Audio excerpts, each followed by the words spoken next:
It's a measure of the status of the prize that you wake up in a different world. Wolf Hall and Bring Up the Body's had way outsold my previous books even before the shortlist. But after the wins, overseas deals multiplied rapidly and the effect bounced along to my backlist. So your previous career is recast, and all your work re-evaluated, both in a marketing sense, and a literary sense. The prize has been nothing but good to me, but I can see that it might be destabilizing. Big opportunities open up.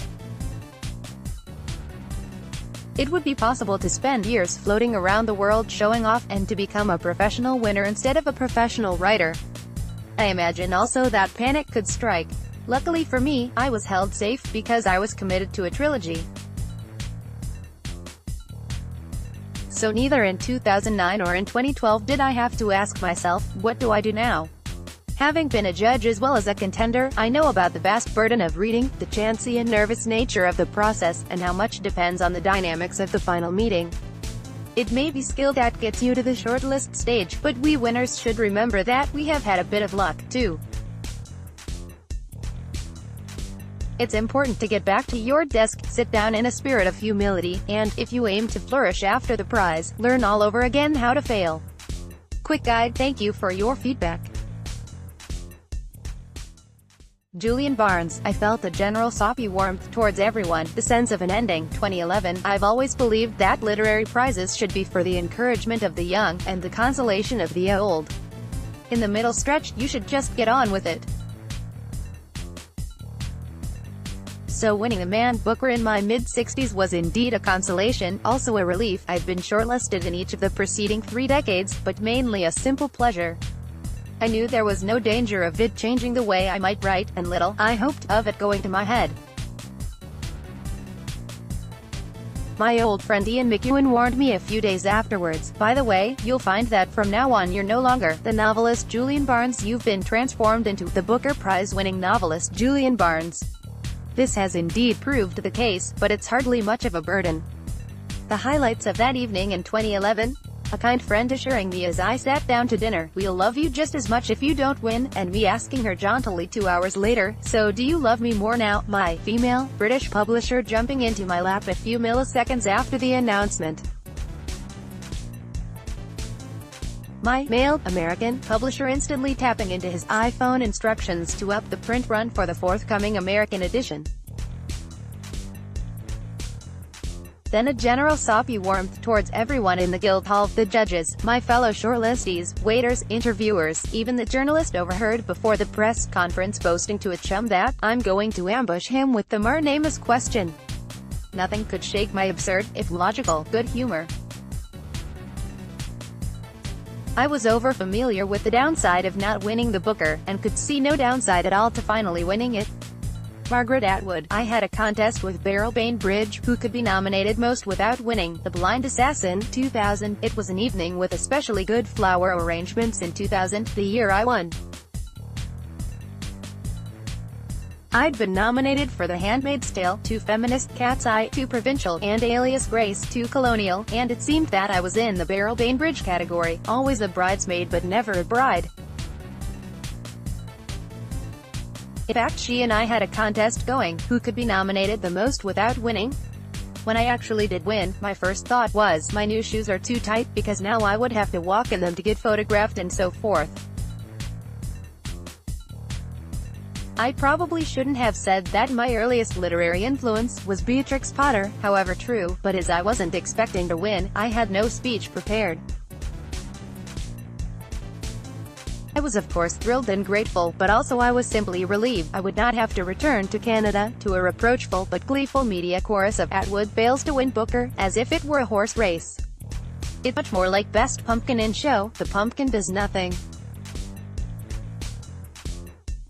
Howard Jacobson. I lost friends when I won the Finclair question, 2010. If there's such a thing as a Man Booker experience, I've drunk deep on it.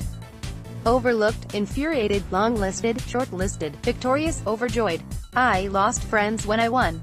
Not for winning, but for reneging, as they saw it, on my earlier infuriation.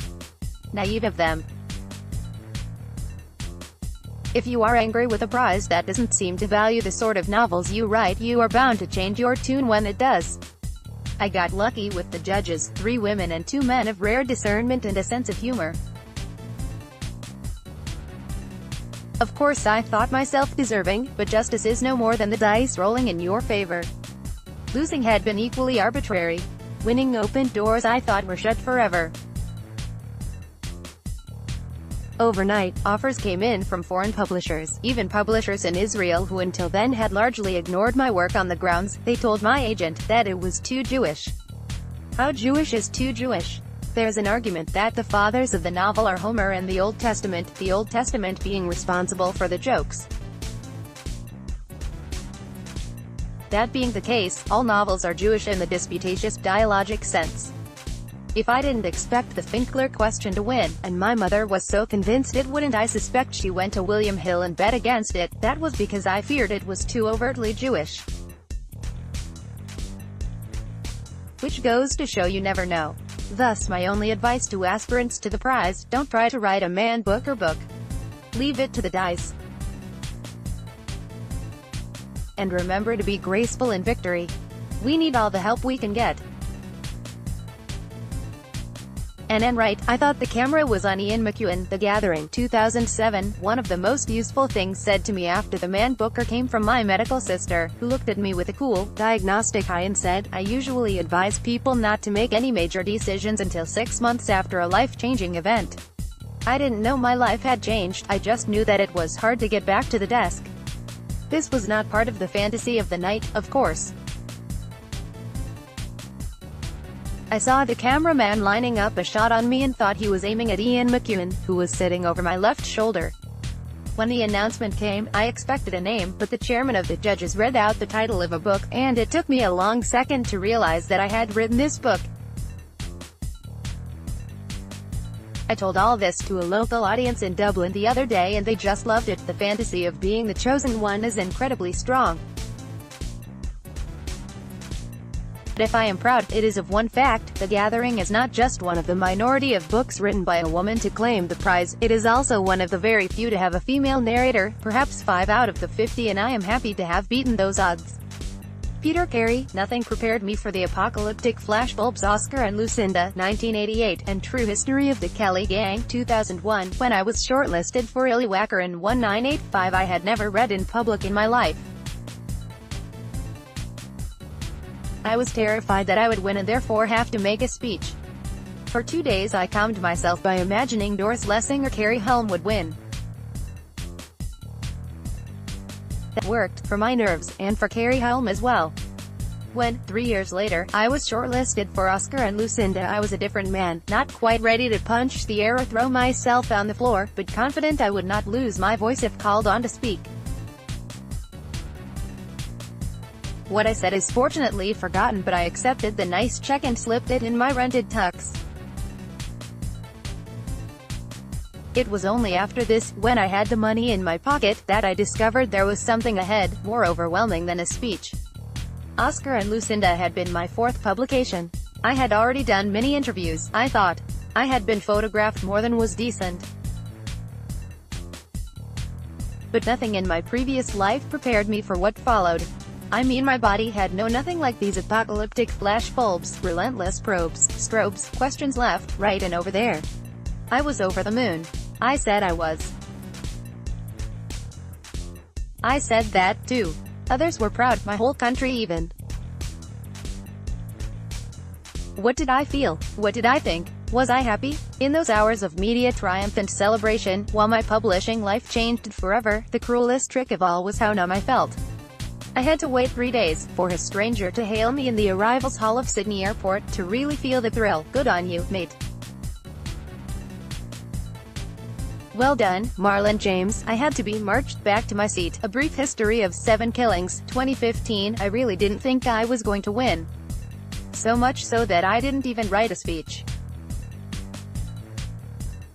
I was so convinced another book was the winner that right before the announcement I set off to the bathroom, only to be met by 2 near-panicking members of the dinner staff who had run after me. They marched me right back to my seat. The journalist beside me knew I had won and tried to impress on me that I really should write a speech, to which I politely but firmly said no. I was stunned when Michael Wood called my name. Really do slip outside yourself for a second, the way you do with any extreme experience, whether fear, pain, joy or heartbreak. I bumbled through a speech where I think I mentioned my father way too much, and then told people all the reasons why my book was not easy. I wonder if "not easy" referred more to the writing of it than the reading of it. Hilary Mantel wrote a brilliant and hilarious article about not winning awards, which I had read at least 3 times, mostly in an attempt to get accustomed to not winning. I watched clips of Maggie Smith playing an actor who did not win the Academy Award. Because honestly, I never win anything. You try not to be bitter about it, but who are we fooling? It was an honor to be nominated can sound as hollow as you think it would. Except that it's not hollow. No disrespect to the winners at all, but my most surprising reading experiences have come from the shortlist, Monica Ali, for example, and the long list, Timothy Moe, for example. So I had come to a quite beautiful moment of acceptance that I was about to join some truly esteemed company. But then I won. Pat Barker, it's more like an Oscar than a literary prize. The Ghost wrote, 1995, does the winning author ever know the result before it's officially announced? Not in my year, though there was a clue. The cameras seemed to be focusing more on the winning table. I remember saying to my publisher, I think we've done it. After that, my memories are a blur of radio and TV interviews and a bank of cameras with flashing blue lights and voices calling out of the darkness, look this way. Over here. You feel like a rabbit caught in the headlights. Winning the Booker changes everything. In its power to transform a career, it's more like winning an Oscar than another literary prize. I was always aware of the luck element. A different set of judges might well have chosen another book. The question is, how do you react to your sudden, though short-lived, fame? Embrace it, wallow in it, or run away from it as fast as you can? I ran. As soon as I could, I went home and settled down to being the unsuccessful author of the next book. Though even that wasn't easy. You're always aware that the next book will receive more critical scrutiny than any previous book has done, and that can be inhibiting. But even sitting in front of a blank screen tearing my hair out, I was always grateful to have won. In recent years I've become more aware of a downside to the Booker Prize-winning label. Too many intelligent, enthusiastic readers take it as a sign the book will be above their heads, and yet many of these books, the shortlisted as much as the winners, are brilliantly accessible. Give it a go. You want to say, you never know, you might be missing a good read. John Bonville. The notion I might win made everyone try not to laugh. The sea, 2005. On the day of the award in 2005, I flew into London from Philadelphia at 6 a.m. I had long before arranged to be in America at that time, as no one, especially myself, had the slightest expectation that my novel would even reach the shortlist. When it did get on, it became imperative that I attend the award dinner, in the fear that if they knew I would not be coming the jury would take offense, though even the notion that I might win made everyone put on a straight face and try not to laugh. I came back to the UK alone, with a return flight to New York arranged for the next day at 10:30 a.m. Bad taste for a loser to hang about any longer than necessary. But what, I wondered, could I possibly do with this day, a whole day, on my own in London? I determined that I must not drink. I had made a great mistake in that regard when I was on the shortlist in 1989, so I simply strolled about the city in the October sunshine, looking in the shop windows at all the things I would no more be able to afford tomorrow than I was today. As the afternoon grew late, and the dreaded dinner hour approached, I found myself in St. James's Park, standing by the little lake there, idly watching 5 pure white water birds fighting with a duck over a crust of bread. The duck won. I took it for an omen, and went off to put on my black tie. Penelope Lively, the prize is nicely unpredictable. It may be you. Moon Tiger, 1987. At lunchtime, on the day of the Booker dinner, my husband said, "I don't think you're going to win, but just in case, perhaps you'd better think of something to say." Wise words, as it turned out. I wasn't the favorite, so the advice I would give to anyone shortlisted would be the same. The Booker is nicely unpredictable, so it may turn out to be you, even if they are all saying that is unlikely. And remember, anyway, that there is no such thing as a best book, merely one on which a group of people have been able to reach agreement. Life after the Man Booker meant a couple of years, and more when it was difficult to do what I wanted to do, which was get on with some writing. There was much book-related travel, too much time in airports, too many events. All that is 30 years ago now, and in a way I am quite grateful for the travel. It means that one of the satisfactions of old age is the thought that I shall never see Heathrow again. I have had all the travel I want or need. Once the searchlight is turned on others, your take on the Man Booker is that of any reader, the revelation of books you might not otherwise have come across, and will now read. That is the value of the shortlist, longlist, too. A swath of books are highlighted for readers. For me, though, there are also the ones that got away that should have won. To my mind, Adam Thorpe Solverton and Carol Shields' is The Stone Diaries. Ben Okri, The Hunger and the Dreams Are Still There. The Famished Road, 1991. You take a young poet and novelist flaming with hunger and obscurity and dreams, you put him through the rigors of the short story form, you unleash him on a novel he had been secretly writing for years, and you gift him with a strange magical night at the Guildhall in October 1991, and what do you get? You first get shock, surprise, retreat, delight, celebration, partying, making up for the hunger years, excessive travel, an explosion of readership, the opening up of the magic casement of African writing, a very English lingering backlash, many beautiful friendships, an initial stunned hiatus in writing followed by a steady, quiet harvest, opportunities for constant literary and spiritual growth, much conflicting criticism, an ebb and flow of fortunes, some smoldering resentment, the curious compliment of being plagiarized, publication in many languages, undue expectation followed by a rush to declare disappointment, many Saint Sebastian-like arrows patiently and humorously borne, love and kindness directed at me from ever-renewing sources, and an abiding, never-faltering gratitude for the fact that, regardless of how my books are received or not received, the flame and the hunger and the dreams are still there, enriched by that destiny-altering night at the Guildhall in 1991.